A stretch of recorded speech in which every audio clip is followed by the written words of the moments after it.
During the current pandemic, a good many businesses are having to shut down. But in Hapton, there's a firm there that have been asked by the government to stay operational. That's because they provide special materials for use in hospitals, both here and around the world. For over 30 years, Panaz have made fabrics for use in the hospitality, healthcare and education industries. Now they're in lockdown, they're focusing on making coronavirus-resistant fabrics. Well, Carmel Swatterthwaite is the UK sales director. She told me about the company. Panaz have been supplying fabrics to the NHS for about 30 years.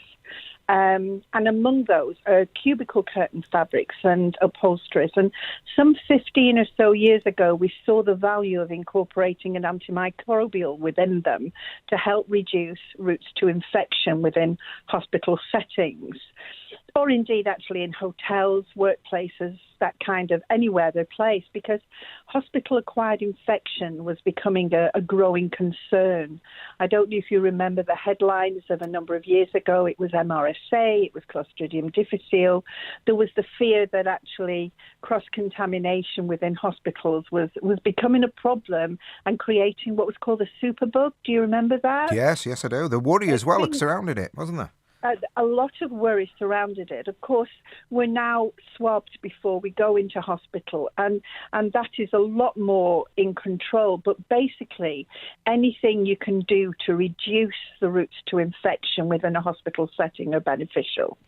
It was thought that about 40% of cross-contamination occurred around the bedside. So that would be over bed tables, cabinets, seating, cubicle curtains, and of course the various instruments. So any additional protection to supplement the already robust infection control protocols within hospitals would help to reduce the routes to infection. It sounds pretty high-tech stuff, this. I mean, without giving any industry secrets away, how does the technology work? Well, it's quite, it's different from any other antimicrobial technology. The usual conventional antimicrobials are based, or what you would say are inorganic. So they're based on silver iron, zinc, copper.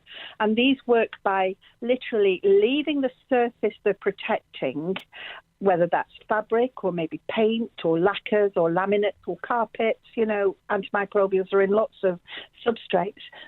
So they work by leaving that substrate, entering the offensive microbe and chemically poisoning them. And that has two negatives to it. The conventional types have two negatives.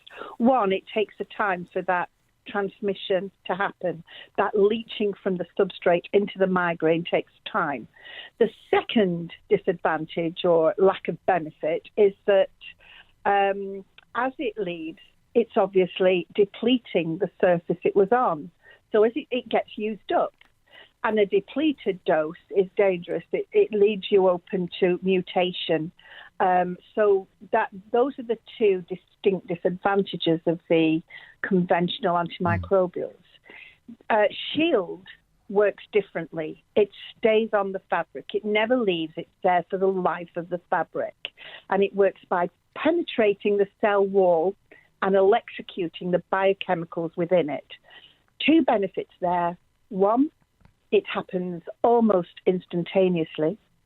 And two, it's there for the life of the fabric. All right, got you. Yeah. Yeah, so it's a mechanical kill.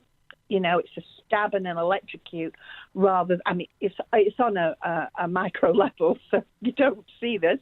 But those are two massive benefits because it means it doesn't deplete, and therefore there isn't the potential for adaptive organisms. But how do we know, Carmel? People listening to this would say, well, it sounds fascinating. It's in this level of ingenuity. But how do we know that it is resistant to coronavirus? Well, we can't test COVID-19. This pernicious, nasty virus is too dangerous to put into commercial laboratories. What we do know, is that it works and it's similar enough to the coronavirus feline strain.